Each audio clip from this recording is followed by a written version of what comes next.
कहानी का शीर्षक गधे जो ठहरे। बहुत समय पहले की बात है।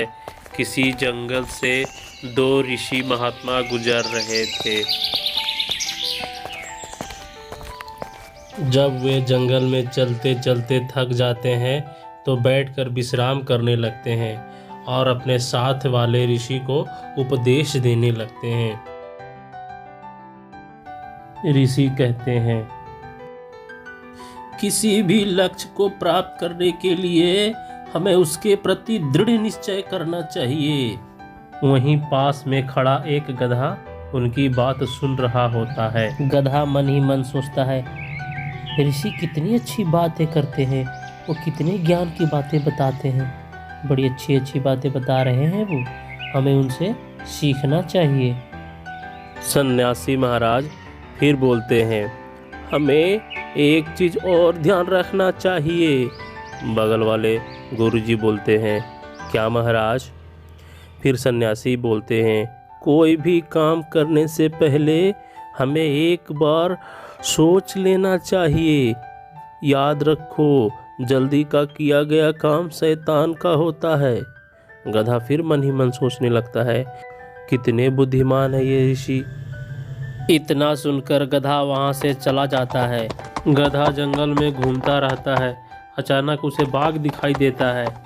अचानक गधे को सन्यासी की कही गई बातें याद आती है।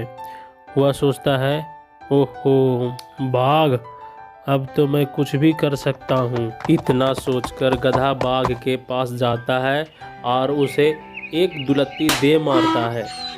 गधे की दुलत्ती लगते ही बाघ वहीं पे तुरंत गिर जाता है। उसके इस हरकत से बाघ को इतना ज़्यादा गुस्सा आता है कि वो उठकर तुरंत गधे पर हमला करता है और उसे मौत उठानी पड़ती है। इसके बाद बाघ वहाँ से चला जाता है। गधा मन ही मन सोचता है, आज तो मैं बाल बाल बच गया, बाघ तो आज मुझे खा ही जाता। ऋषि की बातों में आकर मैंने बड़ा गलती कर दी। गधा फिर ऋषि के पास जाता है और उनसे सवाल करता है। गधा ऋषि के पास जाता है और उनसे कहता है, ऋषि महाराज, आपने तो बताया था कि दृढ़ निश्चय करके कुछ भी किया जा सकता है। यही सोचकर मैंने सोचा कि आज बाघ को सबक सिखाऊंगा, लेकिन ये तो मेरे जान पर ही बनाई। फिर ऋषि महाराज उन्हें समझाते हैं, बोलते हैं कि किसी भी शब्द का खुद से अर्थ या मतलब नहीं निकालना चाहिए। पहले उसके अंदर छुपे गुण रहस्य को समझ लेना चाहिए, उसके बाद उस पर कार्य करना चाहिए, नहीं तो अनर्थ हो जाता है। जैसे कि आज तेरे ही समझ के कारण ये तेरे जान पर बनाई। तुम सच में गधे के गधे ही ठहरे।